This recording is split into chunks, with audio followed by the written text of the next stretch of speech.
Okay, a lot of people can't name all their financial accounts, like where their 401ks are, their properties, their investments, different accounts, different investments. I'm as bad as anyone. I don't know where all my money is. Where's my wallet, Jack? You know what I mean? Showing a lack of awareness leads to leaving a lot of money on the table. Feel organized and confident in your finances with Monarch, an all-in-one personal finance tool that brings your entire financial life together in one clean interface on your laptop or your phone. And right now, just for our listeners, Monarch is offering 50% off your first year with code ATM at monarch.com. That's ATM at monarch.com. Don't let financial opportunity slip through the cracks. Use code ATM at monarch.com in your browser for half off your first year. That's 50% off your first year at monarch.com with the code ATM. All right. Hello, everyone. Welcome to At This Moment with me, Jim Jefferies, and Amos Gill. Quick plug of my gigs that are coming up. Manchester, we added a show in Manchester. One show is sold out. Get your tickets to come and see me at Manchester. And I am also... that's November 1st is that show. November 1st in Manchester is the show. Also, all over the UK, I have shows. Some of them sold out, some of them not. Go to jimjeffries.com. Amos, what do you got? Hey, I'm going to be in Phoenix this weekend at the House of Comedy. That's October 23 to 25. Come out, Phoenix people. I need you there. And then my European tour actually kicks off. Lisbon, where you at? These numbers are slow. Everyone else quite good. Lisbon, need you to come out November 30. Amsterdam, we sold out 4 shows on December 1 to 2. Thank you. But we've added another one on December 12. Greedy little piggy. Greedy little piggy wanted more sales. Some people said, add another one. And that was 4 people on Instagram. And all 4 of them have bought tickets. No one else. There's always, you add another show and you go to your agents like this. Are you sure? Because it feels like we've done pretty good. Oh, no, we think we can do it. And then they'll say something. Unprecedented things have happened. Yes. I'm also going to be in Tallinn, Estonia, and Helsinki, Finland. But other than that, Jim, we have a big episode coming up where we address No Kings.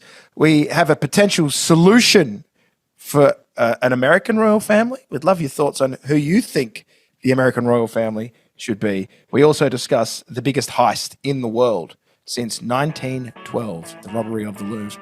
That and more on At This Moment. Enjoy. All right. Hello, everyone. Welcome to At This Moment. I'm loving Amos has bought new equipment. He looks like he's had a fresh haircut. I've had a haircut myself. But what I like is that you've got a backdrop. You're sitting in front of a lot of books and that your big Slavic head is big enough to cover your copy of Mein Kampf. How wonderful is that? Well, that's actually Norm Macdonald's book. So. And Norm did have a big struggle there. So he didn't. His Kampf was cancer. Yeah. The Jews. We all have a Kampf. Yeah, everyone's Kampf. Dude, we should call our show At This Moment My Kampf. And we just say what we're struggling with that week. Our Kampf. Our Kampf. Let our Kampf comfort you. Yeah. All right. How's New York working out for you? Yeah, look at this. Well, look at this. I actually have bought these microphones in COVID. Yeah. And I didn't know how to attach them to a laptop because despite being the young one in this, I'm as tech savvy as you are. I have that same problem with, I married a young person, so I could illegally download the occasional movie or something that all the young people do, or that I could rig something up. My wife is as useless at technology as I am. Why do I surround myself with Jack? Like we talk about, I think Jack's useless at technology as well. I'm not sure on this because around my house, Jack is talked about like he's an IT professional. Like we're we'll get Jack onto it. Jack will know what to do. And then Hank once said to me, he goes, I don't think Jack knows much, Dad. Yeah, that's because every household you go to, like if you visit your grandparents, just knowing how to put a HDMI cable, your grandparents are like, he's a bloody wizard. Yeah. Our young fella, he's a smart cookie. Oh, yeah. My dad's like this. My son, he's sending emails like this. Zoom, whap, woo, off they go. No problem. Cross the interweb. Why can't you actually, you don't send emails. You have Jack send you emails. And isn't that cooler? No, isn't it better to not have to engage with tech? I send emails, but I have a guy that rings me up to tell me I have an email. That's my big thing. Jack's like, you've got an email today. Do I? Ooh, No, you've actually got 10,000 monkeys who are typing 10,000 emails a minute, and one of them's going to be a good one. One of them's going to write another gun control. Bongo was excellent. He could turn out a routine. Actually, that'd be a great name for ChatGPT. You call it 10,000 monkeys. Yeah, 10,000 monkeys. Yeah, we should make that as an app, and it's just an AI app that's constantly churning out material. Go eventually. Eventually, it's just putting just letters together. All right. So what's happening at this moment? How's New York? Hey, how are you enjoying it? I've been on the road a lot. You've been down to the cellar? I love the Comedy Cellar. Yeah, I'm not in it at the Comedy Cellar yet, but I've been down there. In fact, I lingered for too long to the point where people said, get out of the hallways. They don't take kindly to people who are blocking it like you are there, because I was in awe. I was watching my favourite comedian, Colin Quinn. So I like Colin. You know, I love Colin. But I've actually been away in Greenville, and I just want to have a massive shout out to the people of Greenville. By the way, Greenville, very green. It says what it does on the tin. It's a very green place. It's a wonderful place, and some of our fans brought me magnets. Oh, okay. Give us a look. Don't leave us waiting. What magnets did they give you? No, I don't actually. You know what, Jack? Can we edit this, because I want to say their names? I've drawn a blank right now, and I don't have the magnets on me. But I'll come back to this bit. But you know what? I'll address it in the intro. We're leaving all this in. Fuck! Hold on, stay there. Well, why do you have to remember a couple of people who gave you magnets? They're going to just be happy that, off he's gone. Well, I guess I'll just fill the space. Is that Lewis Hamilton on the top of your? Is that the picture on the top of your shelf there, Lewis Hamilton? Shit! I'll tell you what happened. Right? No, he's not. Is that Lewis Hamilton? Is that a picture of Lewis Hamilton? No, it's the man that fucks my wife. It is Lewis Hamilton. You have no love in your life, do you? You have a picture. That's not mine. You have a picture of a Formula One. That's Annika. Oh, she has even less than you. She has Lewis Hamilton up there because when she worked on the Jimmy Kimmel show, that was her favourite guest. She's a big she's German. She loves Formula One. And a big cock. And a big fucking black man's cock where it touches the parts that I never have. Why did it have to be a black man's cock? Well, he's black. Yeah, I know, but if you wouldn't go big white man's cock if he was white, would you? Well, I wouldn't lie. What, you've never seen a big white cock? Well, I only see my own, you see. Oh, well, there you go. I'm just assuming. That must be hard for you to even see sometimes. I'm really disappointed in myself about this, because there was a lovely couple that came from Greenville, and they actually wrote down their names, and I've drawn a blank on it right now. But this is really bad. They brought me a magnet, and they brought you a Greta Thunberg sticker for me to give to you. You know how much I love Thunberg. I love her. So they got us 2 stickers. They said, stick this on your fridge, and every time you go to waste food or something, it says, how dare you? And it's a picture of Greta. And that's good. That was awesome. Yeah, anyway, they gave them to me. I'd like a how dare you t-shirt, how dare you underwear. So they gave me the stickers, right? Yeah. And a magnet. And the magnet I do have over there. And anyway, the waitress at the club, no shade to the Comedy Zone, thought that they were rubbish and threw them in the bin with all the chicken tenders and everything post-show. And after we'd done our photo together, I said, oh, where'd you put those stickers? And they went, we gave them to you. And I went, I've lost them. So they were lost within 3 minutes of being given to me. I don't even get the sticker. No, I'm sorry about that. But I was so blown away. Very rarely does anyone come and give me a gift like that. It was very nice. Well, for years and years, people used to just slip me drugs. I'd be in the meet and greet, and people would just put drugs in my pocket, and I'd pull them out, and I'd think to myself, what drug's this? You'd still take it, but you'd have to figure out which one it was. I missed out on those years touring with you, I have to say. Yeah, you'd be like a cop from a 1990s movie. Yeah, that's pure. I don't know. It all tasted the same. Your audience kind of roofied you. Yeah. And I've actually been roofied. Like, I've been at a gig, had a drink, and then afterwards had to stop the car and started puking everywhere. Like, I was just a passenger. Someone had put something in my drink. I've had that happen. Well, maybe they do it at the start of the show in the hopes that you'll be funnier, you know? Like right now, you've got audience members that go, we liked him when he was drunk, so they try and get you a little bit sore. That is the worst thing you can say. If you used to like me more when I was drunk, I'm sorry, then just watch the old footage. I hate that whole, you were better when you were drunk. You were better when you were fucking quiet and leaving me the fuck alone. Yeah, a lot of the people who say that to you are themselves drunk. And Oh, you yeah. You're not better when you're drunk. No, it's always drunk people who are disappointed that I've left the party, that they're just like, oh, well, I'm going to be a 48-year-old drunk person until the end. I'm not a quitter like this fella. Yeah, there's no one who hates another person like someone who's abandoned the cause. Oh, that's you're an apostate to alcohol. When you give up cigarettes, and there's been so when you give up cigarettes, everyone offers you a cigarette because they don't want you to leave, right? They go, sure you don't want one? Sure you don't want one? Then when you have 3 or 4, then they're like this, buy your own pack. What are you doing that for? And then they stop offering them once you're back in because subconsciously they want one of us. They want more numbers so they feel good about themselves. So everyone, I've given up elite pussy. What do you mean an elite pussy? No, I'm just saying so someone will go, here's some elite pussy. Oh, right. Okay. It was a joke. I'm obviously a married man. You should have just said I'm gay.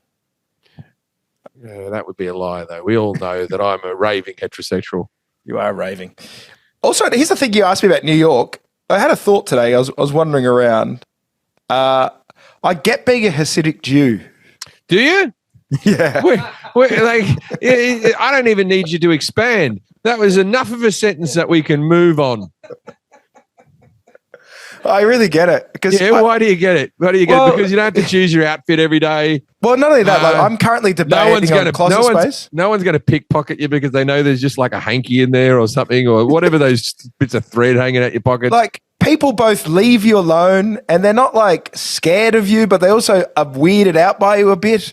You've got like a wardrobe for the cold weather. You've got a hat for bad hair days. I think even Jewish people, for the most part, are weirded out by Hasidic Jews. They're their own deal. Dude, I have no room in my apartment for my wardrobe. There is no way anywhere in any book. I haven't read. They do the Old Testament, but I haven't read. There's no way there is any chapter that goes and one should grow sideburns that curl around as much as possible.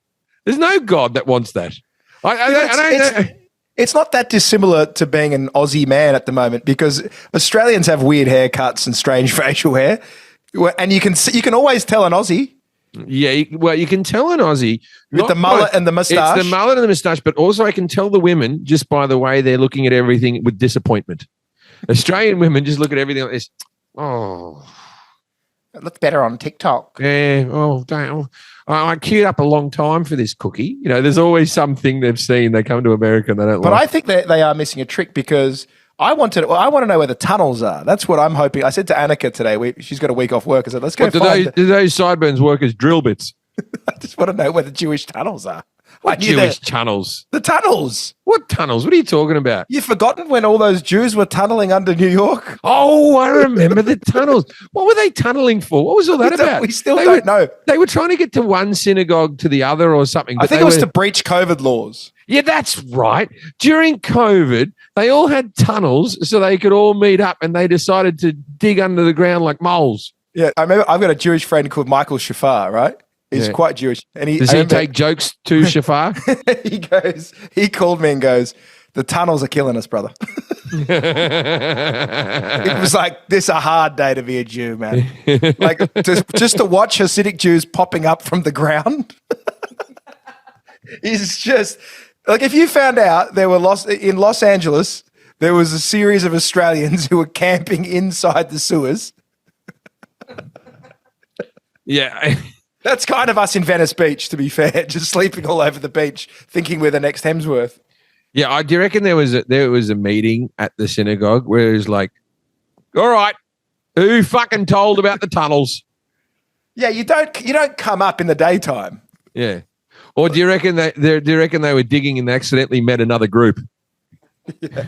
What you think there was you think there was an Islamic group down there and they met into each other? There's going to be a war for the tunnel. We're trying to get to a mosque. We're trying to get to a synagogue. Just dig past, dig around. This is our bit of tunnel. Yeah, so I'm yet to. I think they should. I think they're missing a trick not having a tourist. But wasn't it that the tunnels were making the foundation of buildings weak? I think so. Yeah. That's how they were found out. They were making buildings collapse because they were tunneling. They just they tunneled into the F train. That's hilarious. It's like, and where do you get rid of the dirt, right? That's the big thing. How do you get rid of the dirt? Because I've told you about how my dad built a house on a rock, right? We know about the house on the rock. Yes.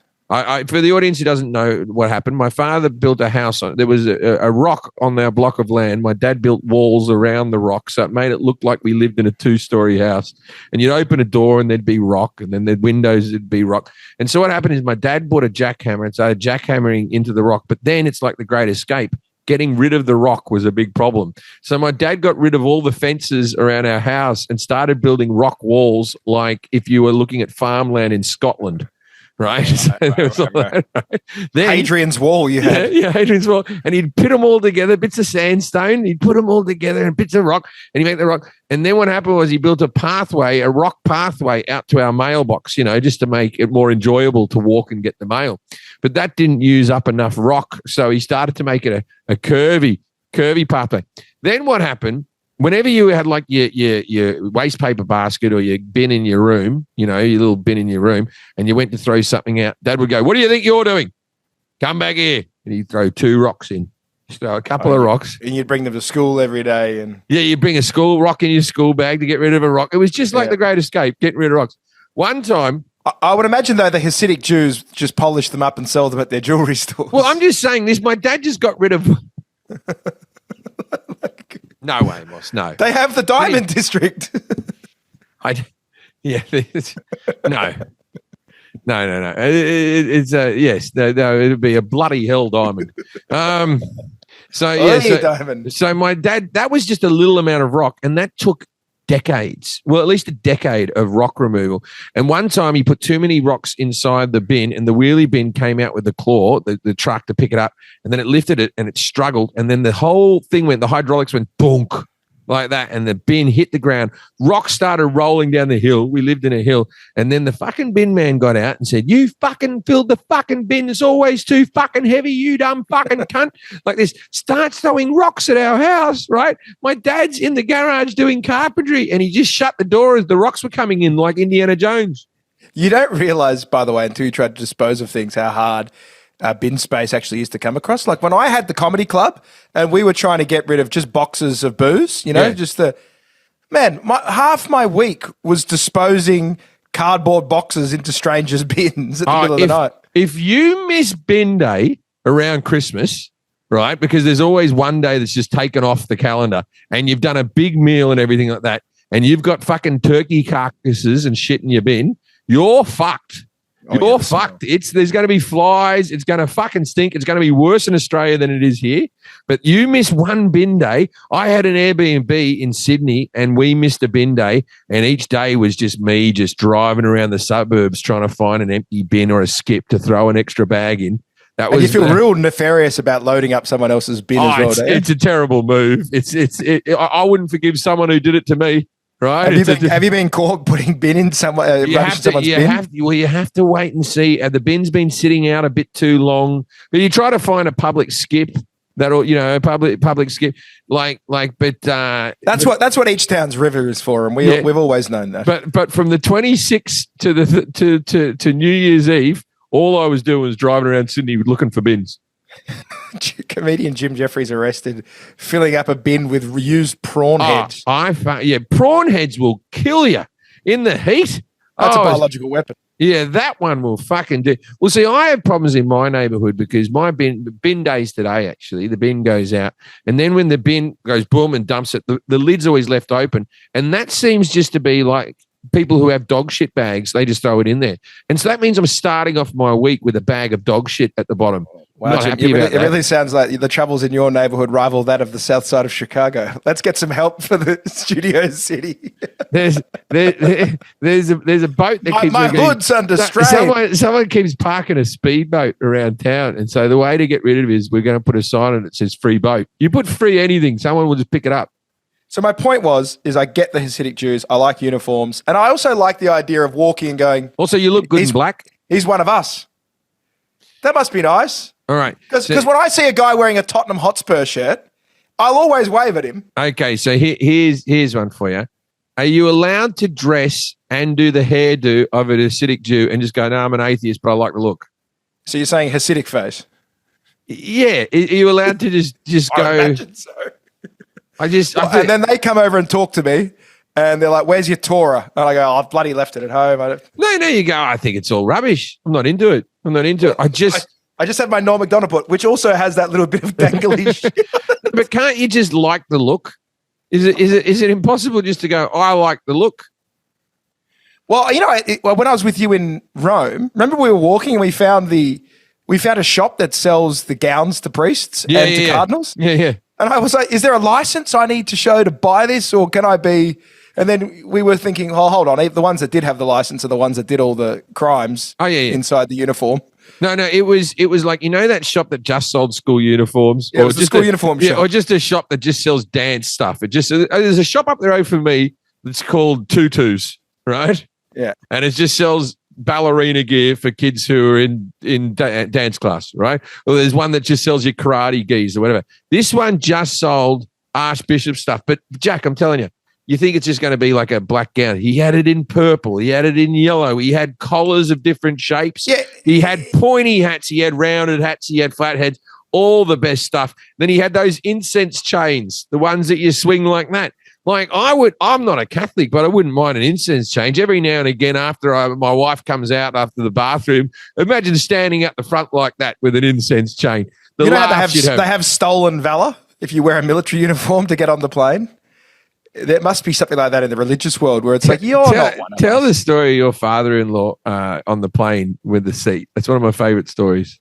Oh, one day I'm going to buy this story off him and put it in a sitcom because it's too good a thing. It needs to be aired in some way. My father-in-law is sitting at the pointy end of the plane. He works for business. He's always flying around, and he's talking to a gentleman next to him, another businessman, and the plane's quite full, and an army guy comes up. Full uniform. And the guy next to him stands up and says, "You know what, sir? You serve your country. I'll take your seat and you can sit up here."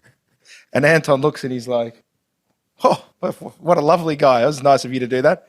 The guy sits down and then another soldier gets on who's traveling with the other soldier. Yeah. And Anton just salutes him and goes,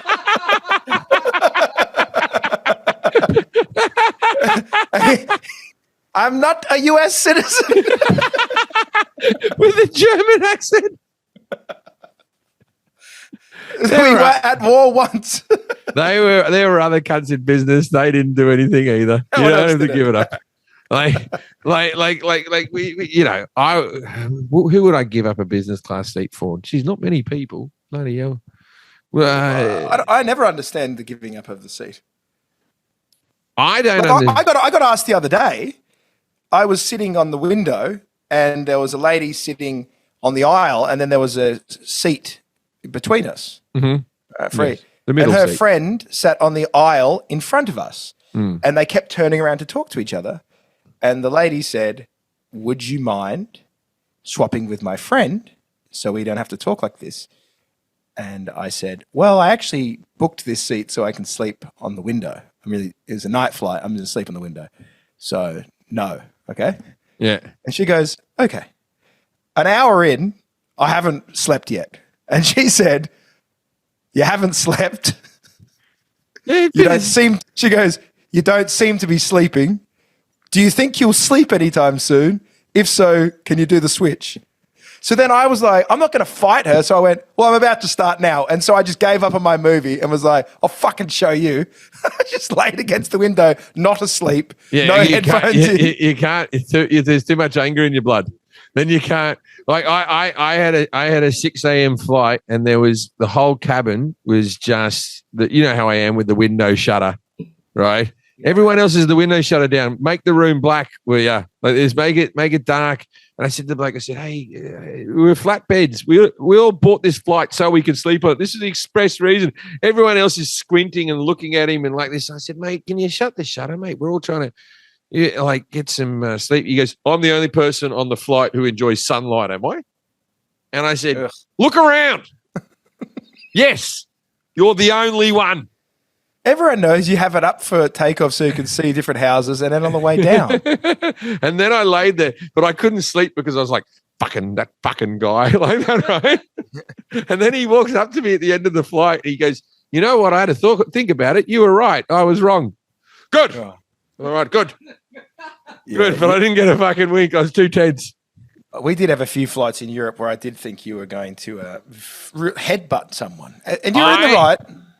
If you have to leave aisle by aisle, you can't just rush through. We're all going to get, and especially if I see you at the baggage carousel and you had to get off before everyone else, just wait, row by row. It's such a simple social contract that we all get off orderly. There's old people trying to get their bags. If you're behind them, you help them with the fucking bag. We all just help each other off and we all get out the bloody plane. But those people, I told you there was this fat fucking bloody Australia with some shit tattoos, and you know who you are, cunt. If you speak up, people will know that I'm telling the truth, right? He's coming off the bloody plane. He's coming off the plane, and he was just waiting. He ran past everybody. And then once I got up to him, I was just like this. Did you have to get off, mate? Was it important that you got off before everyone else? He goes, I've got to get to my next flight. And I go, but I've just caught up to you. I've just caught up to you. Imagine where he would be. I go, I go, you didn't save any time. All you did was push people out of the bloody way. You were going to get my next flight. And I was like, how about I walk with you to your next flight? He didn't have another flight, the lying little fucking cunt. Right? No, I So that guy had to put himself on standby for a flight leaving within the next 30 minutes and hope that you go down to baggage. But then they're like this. Oh, what do you even care for? He just said it is the most simple bit of politeness that you can have. You wait till everyone goes, unless someone's fucking around with their luggage and they give you the little go ahead of me, right? Well, I'm already getting this. Even then, you don't save it any fucking time. Just wait. I'm already getting this in New York, to be honest. I don't want to talk too much shit about my new home, but when it comes to the subway, in Britain, we let people off and we line up to get on. In this, there's a fucking just a sea of humanity squishing on like it's a train in Delhi. It drives me mad. I'm like, wait for people to get off. Look, I'm not a polite person, but come on. I've done the one where it opens up and I go in, and I'm so apologetic if I haven't waited, if I've just blown me cover. I've done it with elevators as well. The door's open, I'm all primed, I've walked in, I forgot to let the other people off. You'll never see me grovel and apologize more than when I make that error in society. Jim, it's important to have someone manage your money, because you've currently probably got Jack, and I've seen the news quite often. A friend or family member who you entrust your money to and your finances is the thing that ruins your life. I don't trust him, and so this isn't an ad. This is an intervention. Is he siphoning your money? Fair dinkum. If I died, there would be lots of different accounts that no one knew about that they'd never bloody find. So I'm telling you, I got to have Monarch money just for my kids and for the prosperity of my family in the future. Did you really produce those records for Jack's band? Yeah, I'm a Nugget Productions. Oh, okay, I was just checking. But if you have Monarch money, you'll be able to see where all your money is going, and so you won't be ripped off by anything. And by ripped off, I mean you ripping yourself off by not tracking where your money is and how it could be working for you. Monarch.com with the code ATM. Do it, you pigs! Monarch does the heavy lifting, linking all your account minutes. They get clear data visuals, smart categorization of your spending, and real control over your money. We promise you'll never need another spreadsheet again, because at the moment I've got too many bloody spreadsheets. Don't leave money on the table. When you're making good money, it's easy to get complacent. You don't need to track every dollar, but ignoring your finances entirely can cost you. If you're not on top of your money, you could be missing chances to save more, invest smarter, and hit your financial goals faster. Like buying a home, saving for retirement, you name it. Monarch helps you stay informed so nothing slips through the cracks. Yeah, that's right. Go, you go. Yeah, it was named the best budgeting app of 2025 by the Wall Street Journal, Forbes' best app for couples, and named in CNBC's top fintech companies in the world. As the great Sam Kekovich would say in Australia, you know it makes sense. Don't let financial opportunity slip through the cracks. Use ATM at monarch.com in your browser for your first half of the year free. First half, that's 50% off your first half of the year at monarch.com with the code ATM. Right, we should crack into some news. So this is all good news. I thought I'll start off, yeah. It's 25 minutes. We haven't touched anything that's happened in the world. Well, that's micro stories. That's the everyday. That's actually what the stories of people's lives are. But I'm very tense now. A few stories happening. I'm going to start us off with the big one. Yes, I was in Greenville over the week, and I went for a walk around the beautiful town near the Reedy River Falls, and I saw a lot of people walking with signs, and I went, oh, yes, that's that No Kings rally.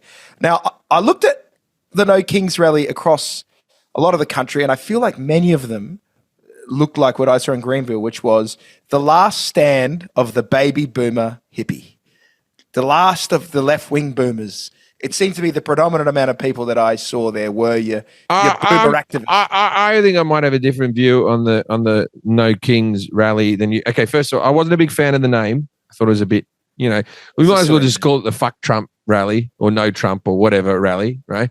I like that there was no one arrested. It all seemed to be very peaceful, and that's what you're meant to protest for, but you're not going to be happy with it. Right? I told you what happened, right? So I was wandering around and I needed to kill a day. And I got interviewed. You said day, right? And so the day, yes, kill the day, kill the day, yes. I didn't know. Kill a day. Yes, the Democratic American Youth. Okay, all right, okay.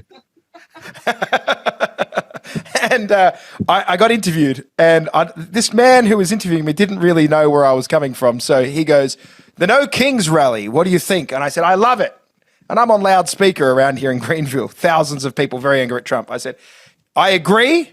There is no kings. And the crowd goes, way. And I go, there's one king, King Charles, the House of Windsor, Mountbatten. And it's about time that you guys understood that this country is a failed experiment.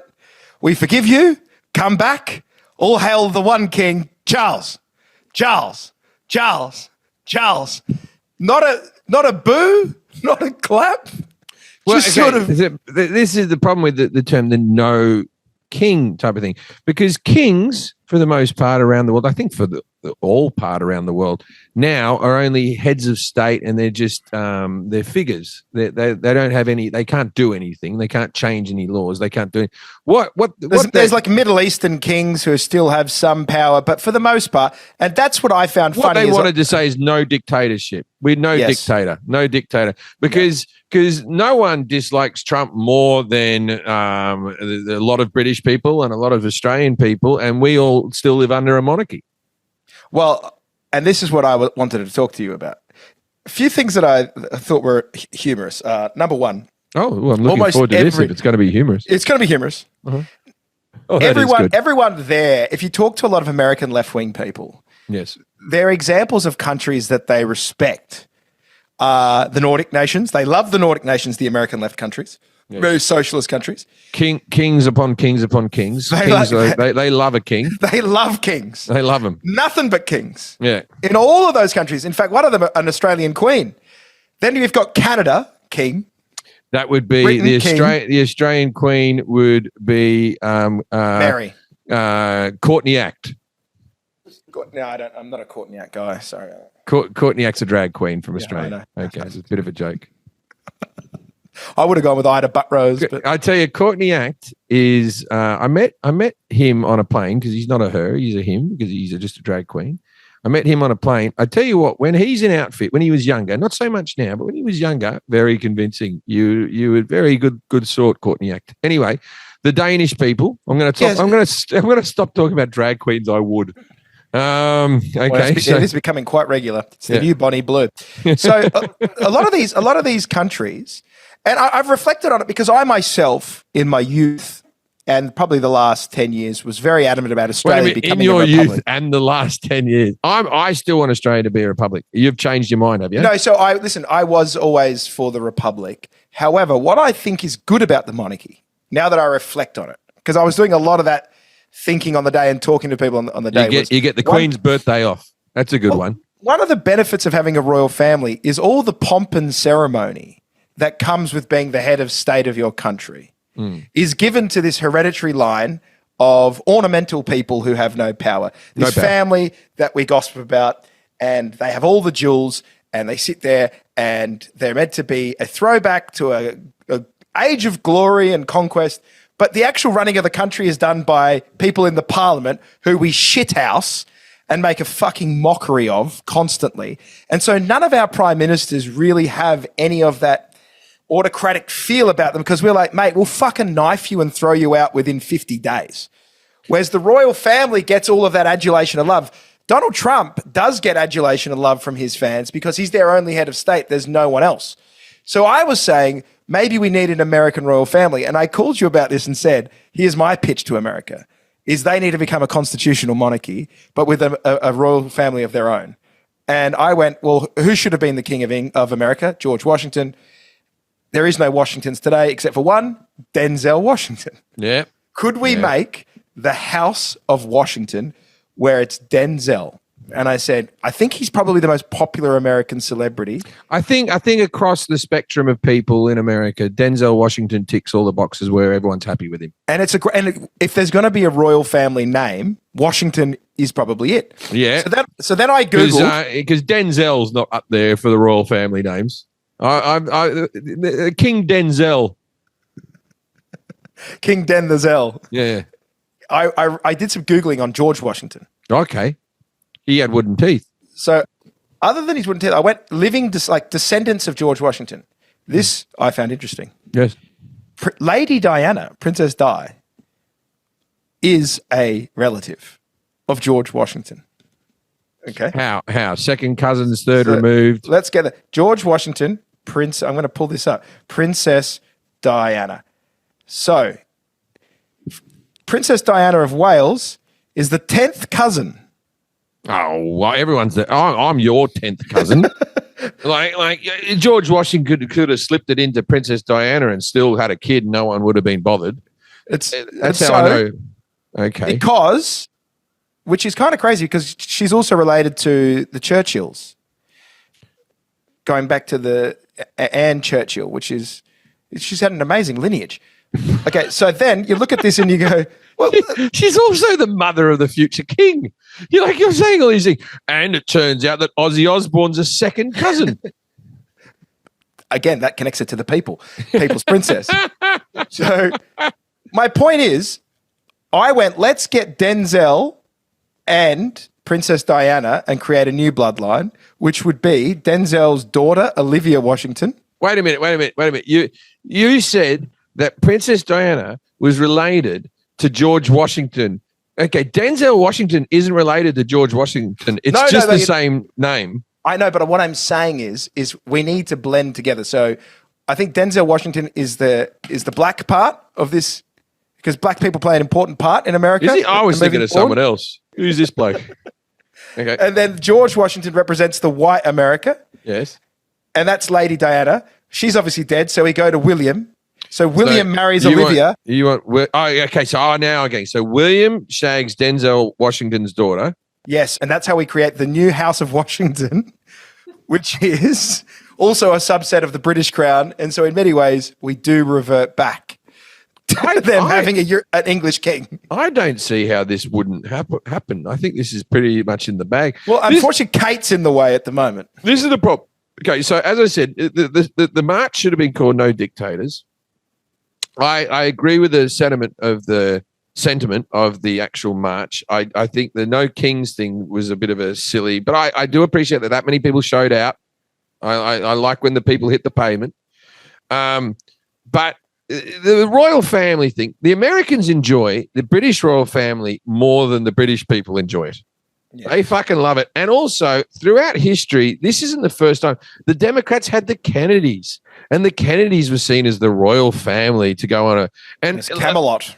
Camelot, right? And then what did we have? We had the Bush family had two presidents come out of it, right? Another bloke ran for it. We almost went Clinton, Bush, Clinton at one stage, right? If he beat Obama. Yes. So we've had this idea of families that are going on forever. And we know Barron is going to be the Augustus, Emperor of America. That's why I think king is wrong. I think Emperor. Yeah. I don't see him as a dynastic king, Donald. I see him as Julius Caesar and Baron Trump as Augustus. Wouldn't it be cool if Baron Trump couldn't have kids? The crypto king. Just so he could be called Baron. I've always thought Baron was the harshest term ever to give. There's certain look. I'm hardly a feminist, right? Hardly. I do my best, but whenever they call women Baron, we have to come up with a better term than Baron, right?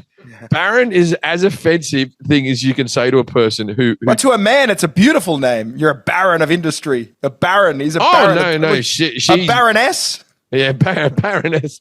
Yeah, you don't want to be baron, right? And then the other one is if you're pregnant over 35, they call that a geriatric pregnancy. They've got to change that one. Just call a old over 35 pregnancy. Geriatric is a terrible term to give to a pregnant woman who may have had to have eggs put in her because she's barren. The dusty womb. Dusty womb. That's a good name for a book. That's a good name for the sequel to Angela's Ashes. I don't even know what's Angela's Ashes about. Has anyone read that? It's like a book it's a famous book, Angela Ashes. All right, so okay, but I'll tell you what I thought was strange walking around because I was there for 5 hours. But it sounds like you didn't help. It sounds like you were a hindrance. Sounds like you're in the way of people having a good time. I used to like going for little marches every now and again because it always used to be a good place to meet girls, wasn't it? Because people thought you were. I love rallies. I'm drawn to them. You've been to that one, the one in Charlottesville you participated in. You've been to lots of them. No, I forgot my tiki torch that day, and then I was awfully embarrassed to show up empty-handed. But the rally that I saw, it was interesting to look at the signs and everything there. It was like, what I found interesting was they've co-opted this 1776 thing, okay?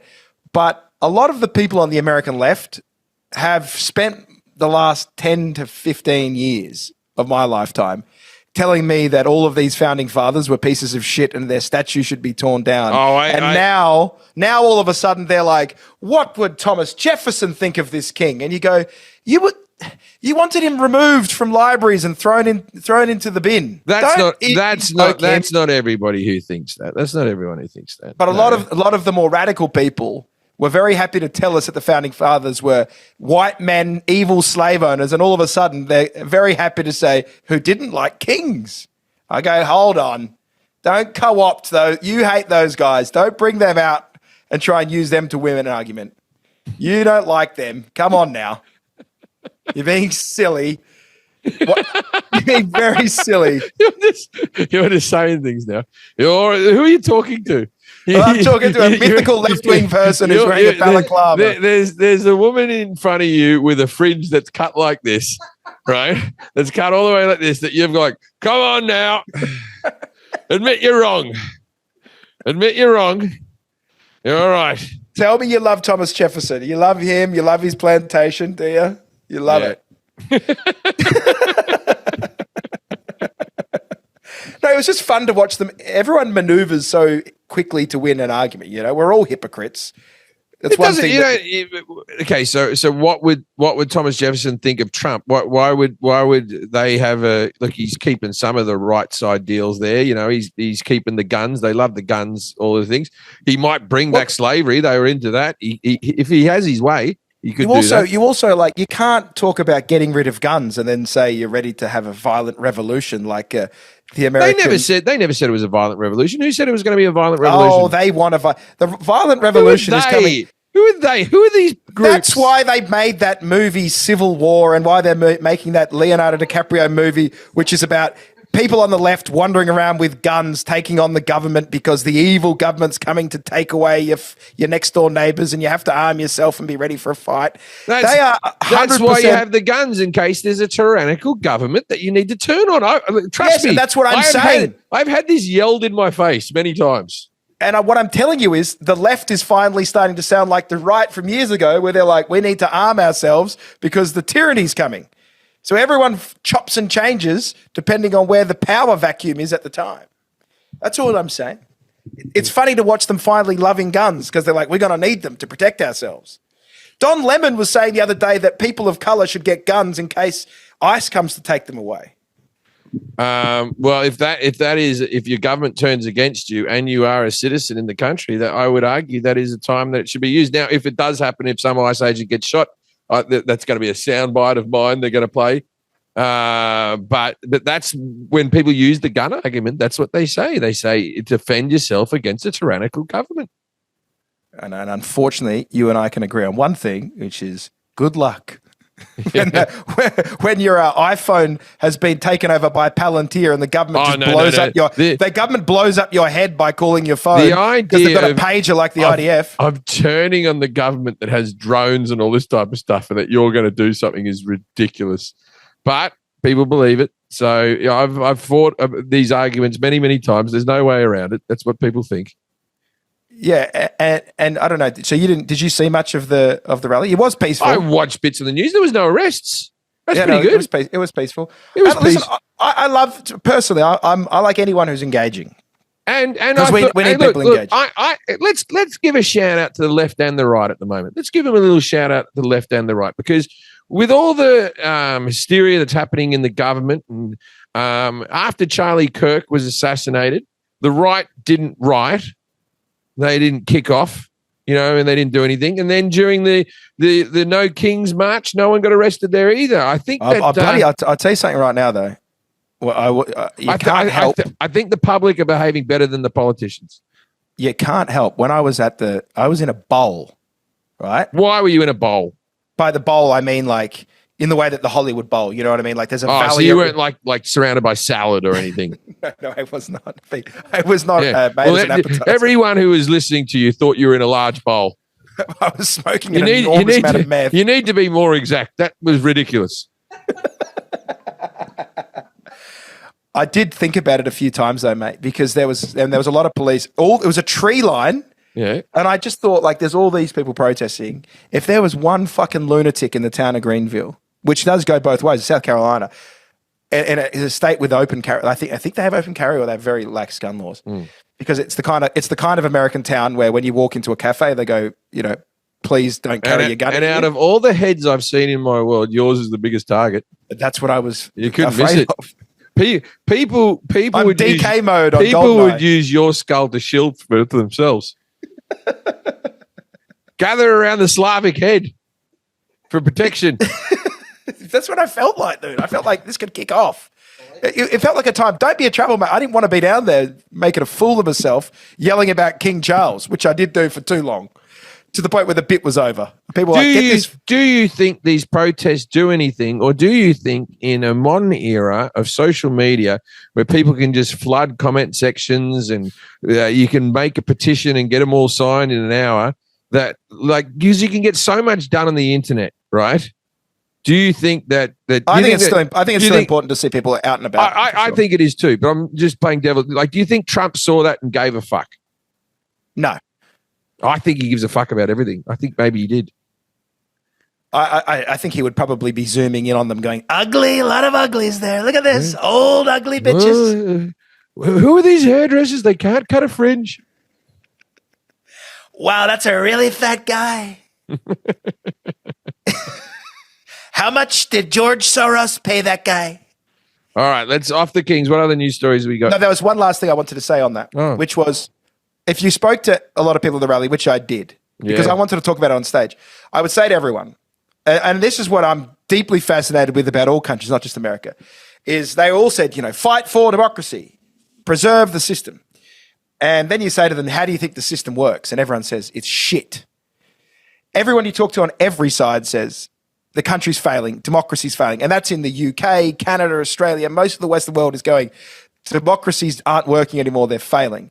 And that's what I find really interesting is we're all fighting for this system, but at the same time, we keep saying that the system is no longer it's not fit for purpose.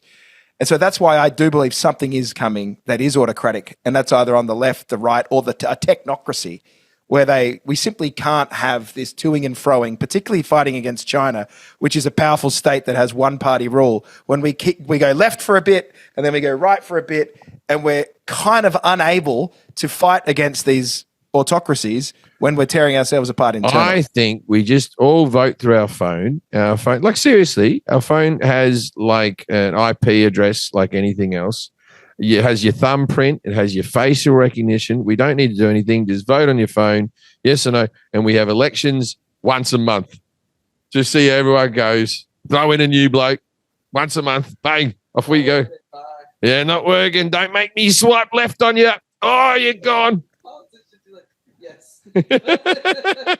Oh, yeah, you think what? But it depends because direct democracy is great, but on the big issues. But if they're also like, dude, I've got to get home today. I'm voting on a water salinity law that's being passed about how much fluoride can go into the LA County that's the River. whole thing. So they go in Congress and half the people don't vote and all that type of stuff, and in the Senate and all that type of stuff. So how about we just have those votes for everything? We just have votes for everything. Do we think there's too much fluoride? Go for it. Yes, no. Yes, well, that was the yes, Greek way of democracy: is you have an educated public where only the men can vote, and I. Yeah, no. We're not. Okay, so I went to the movies with my son to see a movie that he's already seen, which is that movie with. That's what I was talking about, the Leo one, the one battle after another. One battle after the other, right? And my son, he shouldn't have. His mother took him to see the film to begin with. He says, "Dad, you got to see this movie. It's the best movie ever." And then he took me in there. It was just blowjob scenes and stuff. I'm sitting next to the 12-year-old going, and he goes, "Don't worry, Dad. The sex scenes are only in the beginning." Oh, good, mate. Good. Yeah, that's yeah. Because I'm sitting there going, "Fucking hell, what are we at this film for?" And he goes, "Yeah, it's rated R." And I go, "What did you? Why am I?" He'd already seen it, right? So anyway, we're in there, and in the cinema was, I'm not kidding, 30 other people, and those 30 other people were in one group, and they were very clearly from an extremely low rent rehab facility, and they were allowed out for the day. To fucking go to that was their outreach. I had different ages, different races, all the same amount of teeth, right? They were just sitting there like that, right? And there's like Sean Penn's character's like, "No one's coming to get you. You're not. No one's gonna come and get you." And this woman next to me, this big white bloody crack addict of a woman, right? She goes, "Leonardo DiCaprio, Will." Yeah, she's watching it like the wrestling. Right, yeah. And the other crack addicts all looked at her like, "Oh, come on, man. Come on." Right. But then when they realized it was just us, it was me and my son and the 30 crack addicts, they were like, "Oh, we'll just talk to each other like we're watching it at home." Oh.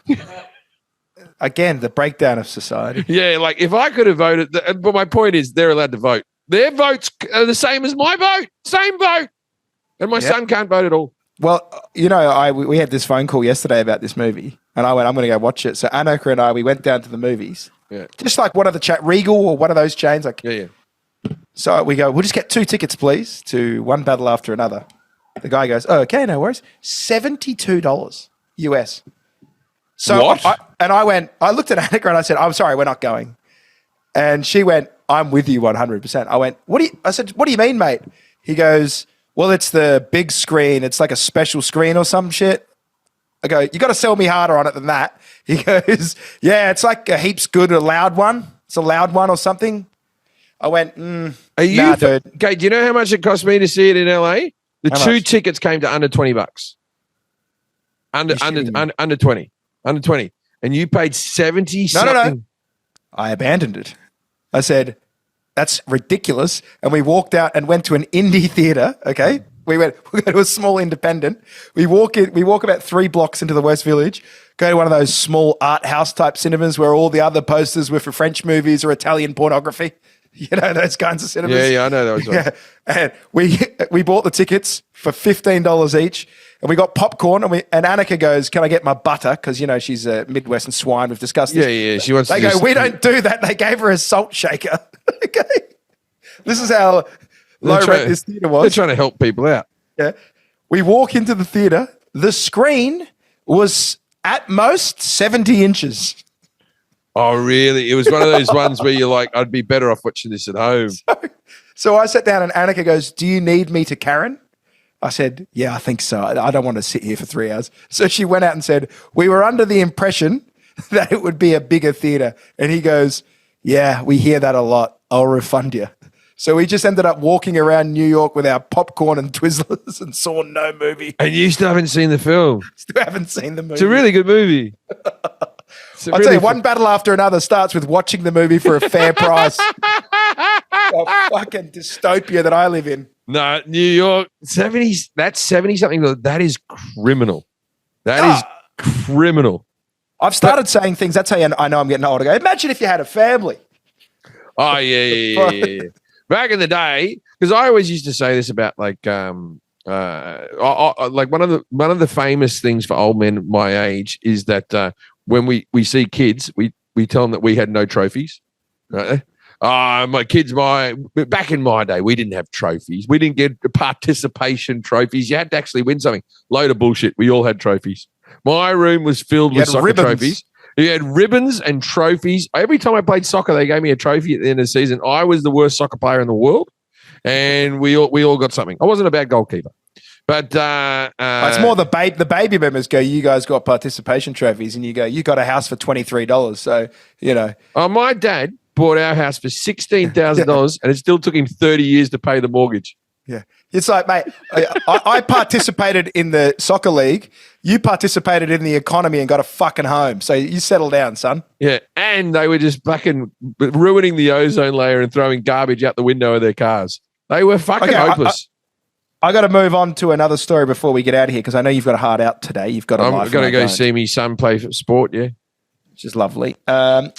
The Louvre. This is probably the biggest story in the world of heists for 100 years. I feel like it should be a bigger story than it is. No, they stole some diamonds, crown jewels, right? Literally the crown jewels of France. Yes. Now, I know they probably don't value their crown jewels the same as the Brits do, given they killed and beheaded their royal family. However, they say priceless, but then other websites say $102 million in jewels. But what got me was 9:30 a.m. this happened. Yeah.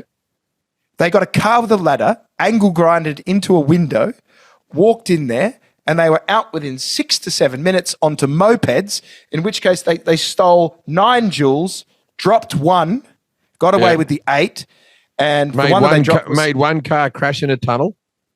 And then they think they've already broken up the jewels. Yeah, well, it's tough to break up the diamond. How do you break the diamond? Another diamond? No, you just get them out of like the crown. Oh, yeah, they're breaking them out of the crown, but like you got to reshape them and polish them and all that. Or you bring them down to the tunnels of New York. That's where they're at. Yeah.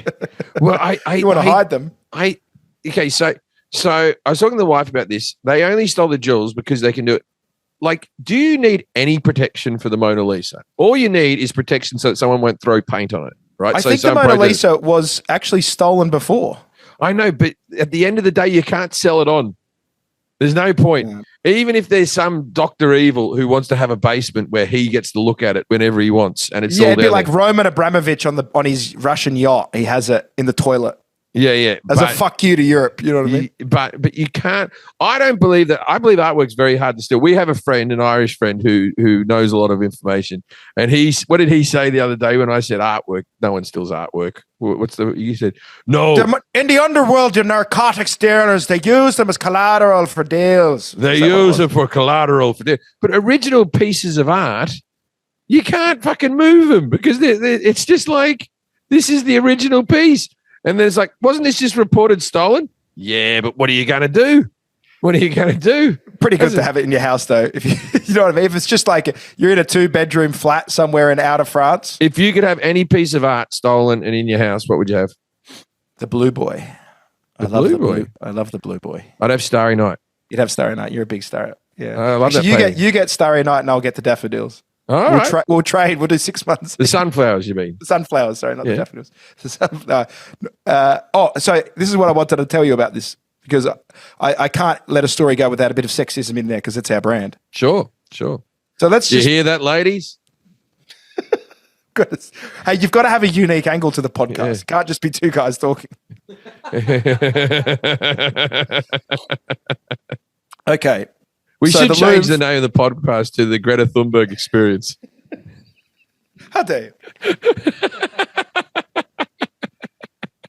So the Louvre was raided, and unfortunately, the chief of security only quite recently was appointed, and it's its first ever female head of security. Oh, no. Dominique Bouffin, 46, was recently hired as the first female security chief by Laurence Desgars, the female's first director last September. So she's been in the job for a year and the crown jewels of France have gone missing. Is she giving press conferences? All I'm seeing right now is it's a disgrace. In our power to is the Louvre still open, or have they shut that down completely? They've shut it down. Yeah, they haven't been like, and what's your comment? And she just goes, we have lots of other jewels. The Mona Lisa is still there. I don't understand the complaints. I was bored of seeing them myself. I see them every day. They're not so special. I don't baguette it. They're not like they're from Tiffany or something like this. They're old. They're old. They're so old. I love a jewel. Like, because of technology, I thought we would never get a heist again. It feels like something that was resigned to the 1960s Pink Panther type films. And we all love a jewel thief. So much so that I was watching CNN before, and they go, joining us now, convicted jewel thief, blah, blah, blah, gives his expert opinion. This guy's a fucking scumbag, robbing stores all over America. We had a jewel thief on the show. It's one of those things that if you steal jewels, people go, fair enough. Like, it's not a hit and run. It's like the highest end. It's like where you get plaudits. But also, you steal the crown jewels. Who are you hurting? Who are you hurting? There's not a person who's hurt. There's not a person who's like, oh, my grandmother gave me those, and that was the last living memory I had of her. But you think, and this might tie up the whole podcast for us, it's called the No Kings Rally, and these people took it seriously, and they said, no kings, no queens, fuck the crown jewels. We think France is better off without them. We'll get them out of there. Well, do you think they're going to show up? No, I think they'll be made into smaller diamonds and just sold off to, billionaires at one of those weird private auctions that you see in movies that take place in like Tangiers, Morocco, or whatever. Or do you think they'll be buried somewhere, and then the criminals will say, "Oh, it's going to be underneath some crossed over palm trees or something like that," and then we'll have like Rat Race type of movie. That'd be good. Wonderful. We haven't had one of them for a while. Also, consider this. This is my other take on it. There doesn't seem to be urgency, and I'm not seeing sackings. Is there a chance they're fakes and the real ones are hidden in the vaults at the Louvre, and that's why they're like, oh, no, you took our jewels, but actually, secretly, they've never actually been on display. Do you think there's like all the stuff, all the real stuff's in the basement, and all the stuff upstairs is all fake? Is that all what you fake, think? all replica? So you reckon downstairs is a Venus de Milo, but she has arms?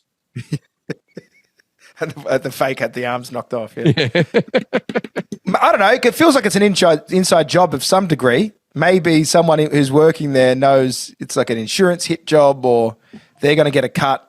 I don't know. But I always heard that it's lots of fakes that are always shown in the museum, and the real stuff is hidden. Because you can't have the crown jewels of a fucking country like France accessible on the third floor. Haven't you seen? Okay, you've seen the British jewels are unbelievable, and you can see them at the Tower of London, and you can just walk past them and have a look at them. And you get quite close up to them. Of course, you can have them. The taxpayers paid for these fucking things. And you think they're real? I think they're real. Yeah. Yeah, the Queen's crowns and stuff are taken out of the Tower of London and then brought over to every now and again. Like, Lizzie, you got to wear the hat. You don't think she was able to just request it for a night out? They're technically not hers. Like, could she go, I'm going out, I want to feel good about myself today? I've always had this theory on, like, white women want to be princesses, right? They never want to be the Queen, because the Queen, it's because tiaras are better looking. No, and you're saying black women like to be queens. It does check out. Queen Latifah. Yeah, Queen Latifah, Queen Bee, Queen this. White women want to be princesses. They want to be taken care of. Black women want to be in charge. They want to be in charge. And men, even when white men become women, we're the queen. We never become a princess. No. We're still in charge. We don't want to be a prince. Very rarely do we want to be a king. Most white men are like, just let me be a duke. I'm a Duke of Hazzard, the thin Duke. We got money and lack of responsibility. But I think it's because women think they look cute in tiaras. There's no girl who's like, you know what, I'm the queen, and then she wears a big fucking crown. No one's ever looked hot in a crown. Or Queen Victoria. You've never seen someone in a crown and thought, that's a fuckable person? Well, let's have a look. You're trying to find a porn picture of a woman in a crown. It doesn't exist. Yeah. Well, hold on. What do you win? What if you win Miss Universe? Do you wear it? It's a tiara. Tiara. It's always tiara. Tiara's cute. Crowns are ugly. Well, that's the thing. There's Miss Universe. There's no Mrs. Universe. Yeah. There's no Miss. Which should be a crown. There's no. Why don't we do Mrs. Universe where it's for married women in their 40s? And where's Ms. Yeah, where's Ms. Universe? Who never got married? Why are we not doing that, dude? It should be divisions like that. It starts off with Miss Universe. Yeah, it's then like it goes Mrs. and then Ms. Like heavyweight, flyweight, all that type of stuff. Actually, put them in weights as well. Well, we can all agree that the Miz would be the heavyweight. Oh, yeah, the Miz would be the heavyweight. It would take a few rounds to knock her out, I tell you.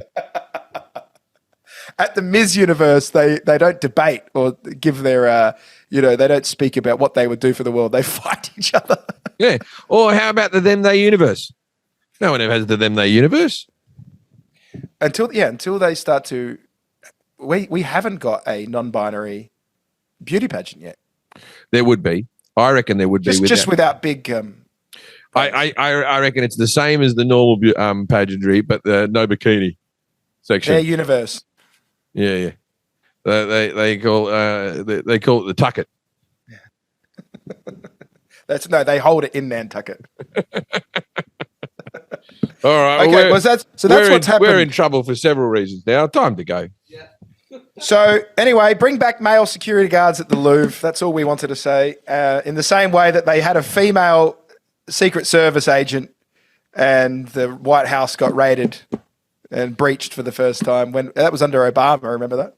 Yeah, I try. Look, I don't remember that, to be honest with you. I'll take your word for it. You're saying that because it was a female Secret Service. This is you're just Donald Trump and going, oh, the planes hit because there was minorities doing the planes. Are you telling me he's not going to go, the Louvre, it's a great museum? So you're telling me that the Louvre was knocked off because there was a woman in charge, even though conservatively on any shift at the Louvre there would be 50 security officers, 50? That would be conservative security people. But it all comes down to her because she was too busy doing her nails or some shit. Is that what you're telling me? Well, would you like to know the truth? I feel like it's a team effort. I'm just saying, man. I feel like you can't just go, one person. They made some changes. Yeah. Would you like to hear the changes they made? Now, this was not on a woman's watch, but this is why. Because my immediate thought was, why isn't there smoke and lasers and, you would have thought that there would be roller shutters that shut down the museum as soon as the glass is breached. But it says this, and I'm going off Twitter, so you know this is real. It says the theft of the Napoleonic treasures in the Louvre followed a change in the display case in 2019. Before then, the Rococo display cases had armored glass, and if it disturbed the treasures, they would drop underneath into a safe. They were later replaced, quite recently in 2019, by modern displays with normal glass. As directors said, they wanted a clearer, more sleek view for the public. So that's where the fuck up has occurred. Right, so they got rid of the drop down to the safe and they just had normal glass. Just normal glass for the crown jewels. I can't imagine this didn't happen earlier. So you really, who made that decision? Some slut. It must have been probably a male director, to be fair. How have I become the feminist of this podcast? I was just kidding. That's what I found out about comedy. The way to make yourself look good is to find someone worse than you. That's why you've brought me on the road for a long time.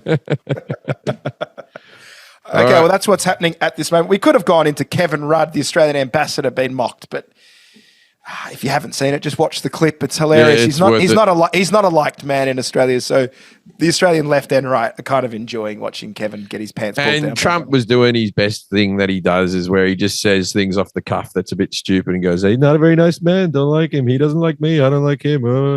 It didn't. So really in summary, anywhere. It's time for an American royal family. Did he tell Rudd about the guy from Four Corners who a few weeks earlier was asking him about money? Is that guy been busted?